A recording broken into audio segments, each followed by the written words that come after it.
Fala, meus amigos, tudo certo? Tô preparando esse conteúdo para vocês há mais ou menos uns 2 meses e por isso demorei um pouco para colocar no ar. Nós vamos falar agora, e me permita, porque eu anotei, fiz pesquisas com informações exclusivas sobre as dívidas reais do Santos. Afinal de contas, quanto o Santos arrecada, quanto o Santos gasta e por que o Santos deve tanto? Eu tenho estas respostas.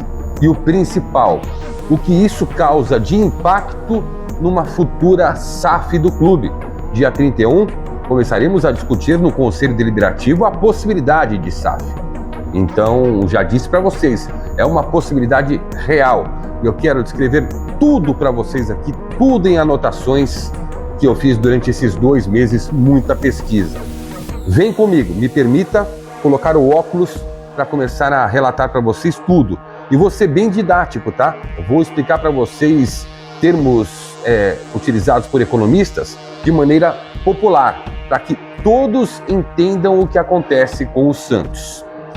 São detalhes da dívida real do Peixe, detalhes importantíssimos dessa dívida, tá? E os impactos que elas podem causar numa futura SAF. Só para você ter uma ideia, a arrecadação do Santos é recorde, tá?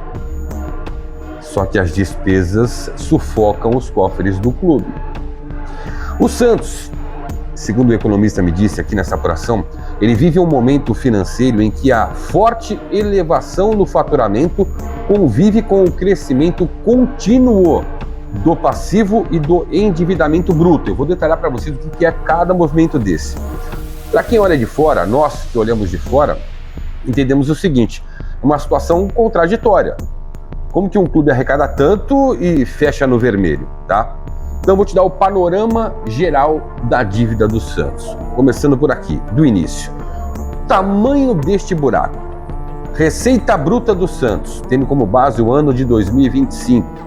678 milhões e 500 mil reais.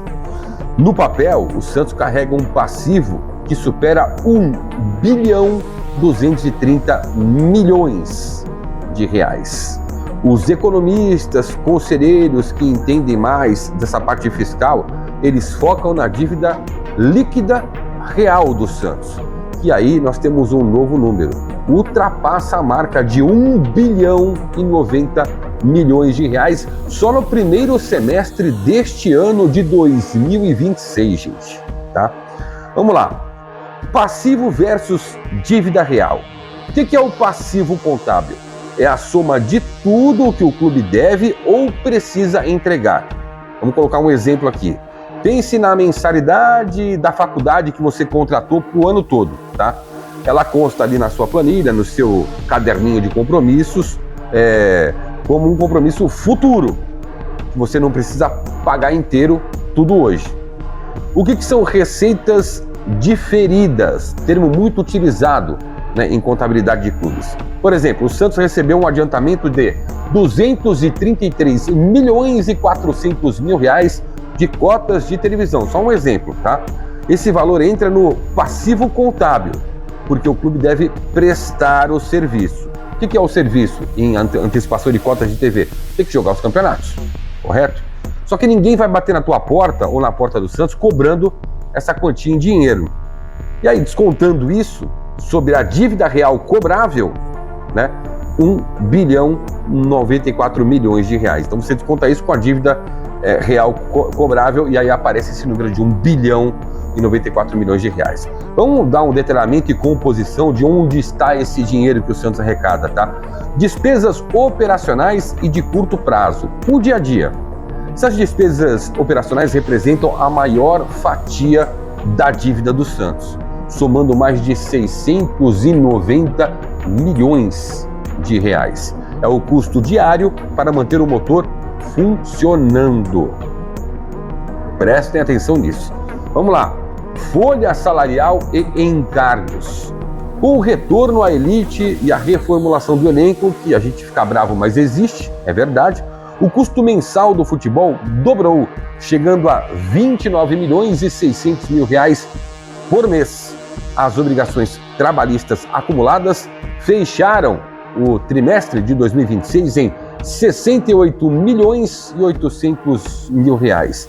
Direitos de imagem dobraram para 50 milhões e 800 mil reais. Tá entendendo por que o Santos não consegue pagar em dia os direitos de imagem? Divergência contábil, aí entra o caso na NR Sports, do Neymar Júnior, tá? Que existe aquela disputa de 90 milhões e meio de reais, referente a um acordo parcelado em 48 vezes, o Santos já pagou 11 milhões de reais, o restante, né, tá sendo pago mês a mês. O Santos observa o quê? O valor da parcela que tem que pagar. O Conselho Fiscal do Santos, ele exige o lançamento da dívida inteira de uma vez, tá? Isso é importante colocar. Curto prazo versus divergência contábil. As despesas operacionais curto prazo. Cara, popularizando, é o carnê da farmácia, a conta de luz, a feira do mês. Se não pagar agora, meu amigo, o serviço para. No futebol, por exemplo, se você não paga salários e imagem dos jogadores, eles têm todo o direito de ir à justiça e conseguir a liberdade, como aconteceu com o Tiquinho Soares, com o Mike. Por isso que é importante deixar isso em dia. Divergência contábil. É como, vamos dar um exemplo aqui, você compra uma geladeira em 12 vezes de R$200. Aí você lança na tua fatura por mês R$200. Anota no teu caderninho, ó, R$200 que eu tenho que pagar aqui durante um ano, tá? Então, você deve no total R$2.400, correto? É isso. A diretoria vê só a parcela, tem que pagar no mês. O Conselho Fiscal e os economistas, eles preferem ver o boleto integral. É o que acontece também no caso da NR Sports, é o que acontece nessas dívidas do Santos. Dívidas estruturais e tributárias. Aí eu posso colocar, é o passado que pesa, gente. Porque o clube carrega cerca de 307 milhões e 800 mil reais em tributos antigos renegociados com o governo federal via Profut e processos judiciais cíveis e trabalhistas. Além disso, mantém 43 milhões e 200 mil reais em provisões judiciais. Profut e provisões judiciais. Te explicando. O que é o Profut, a renegociação tributária? É o tal do Desenrola Brasil dos clubes de futebol. O governo dividiu os impostos atrasados em centenas de parcelas, mas corrige os valores pela taxa básica de juros, que é a Selic. As provisões judiciais. Vamos supor que você tem uma empresa, tem um ex-funcionário, e você sabe que ele vai processar a tua empresa, por algum motivo, tá? E aí você guarda uma quantia em uma espécie de poupança só por garantia. Se você perder o processo, você tem como pagar.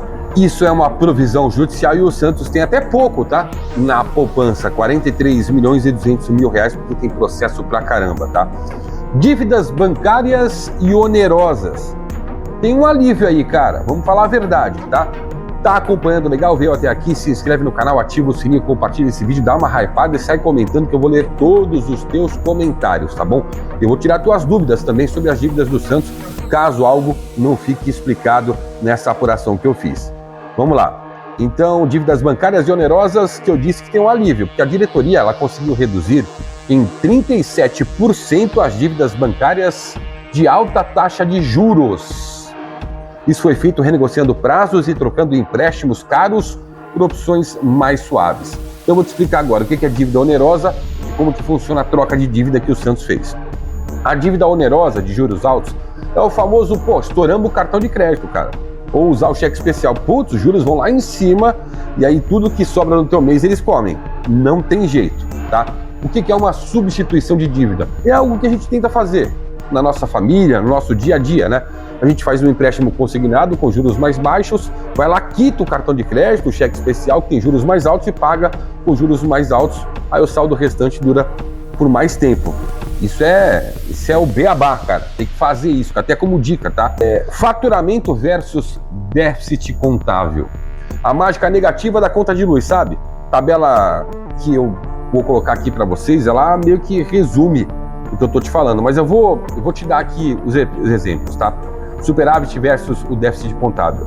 Imagine que você ganha 10 mil reais por mês e gasta 8 mil para viver. comida, aluguel, lazer, enfim. Você tem o superávit operacional de R$2.000. Pô, ótimo, ótimo. Faz tempo que eu não sei o que é isso, rapaziada. Porém, você tem uma dívida antiga de cartão e parcelas de compras passadas que somam R$3.000 por mês. Juros mais amortização. Vamos lá. Você ganha 10, gasta 8 para se manter, sobra 2. Só que tem essa dívida passada de 3.000 por mês.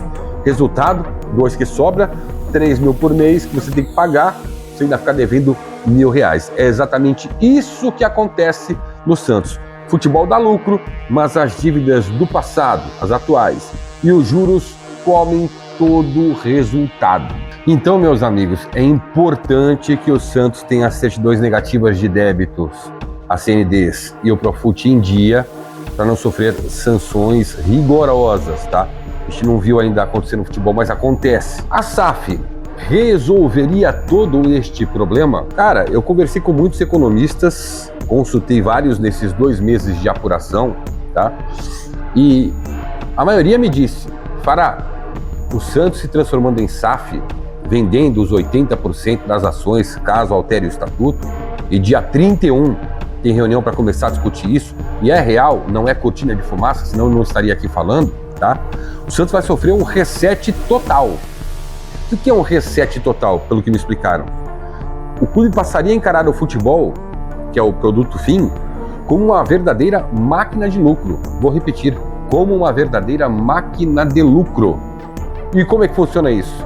Não faz grandes investimentos, dá uma anulada naqueles medalhões, jogadores consagrados de altos salários, grandes valores de direitos de imagem, vai reduzir o custo administrativo operacional, reduzir, enxugar, mas deixar a máquina andando, vai dar uma enxugada no elenco, vai priorizar a base, a formação de jogadores, vai mudar o perfil de contratações, e o perfil de contratações geralmente de uma SAF, qual que é? E os economistas apontam para esse caminho, e é o caminho mais fácil ou mais correto para se ter um lucro.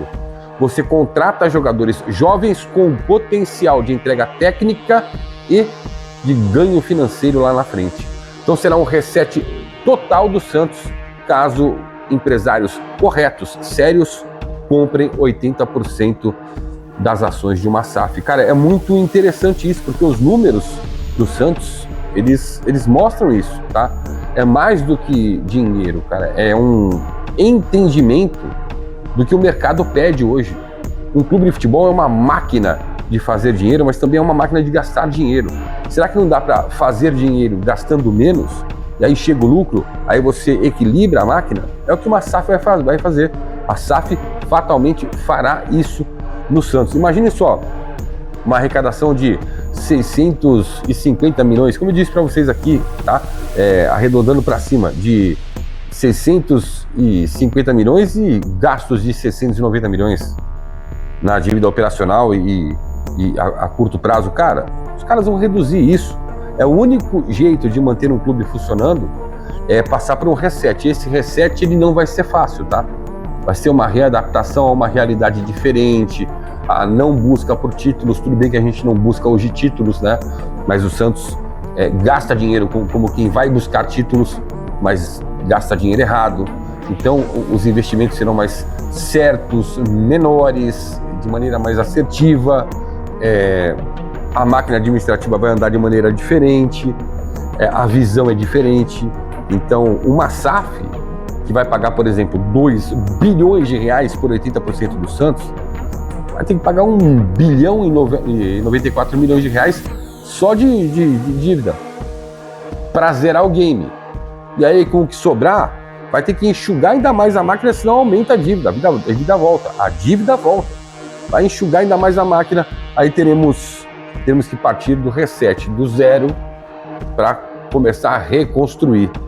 Então, o ponto que chegou pelos economistas que me disseram, o ponto que chegou, o tamanho da dívida do Santos, como ela foi construída e o que ainda tem a ser pago, cara, vai transformar a SAF num verdadeiro desafio. Eu quis passar para vocês a real aqui do que acontece, cara. São apurações de números reais que eu consegui com exclusividade e estou passando para você.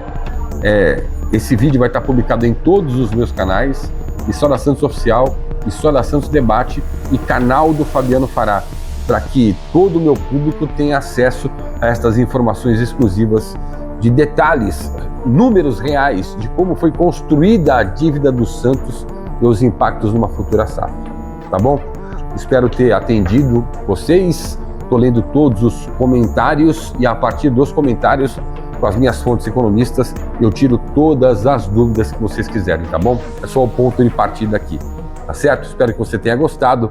Um grande abraço e até o próximo conteúdo. Valeu!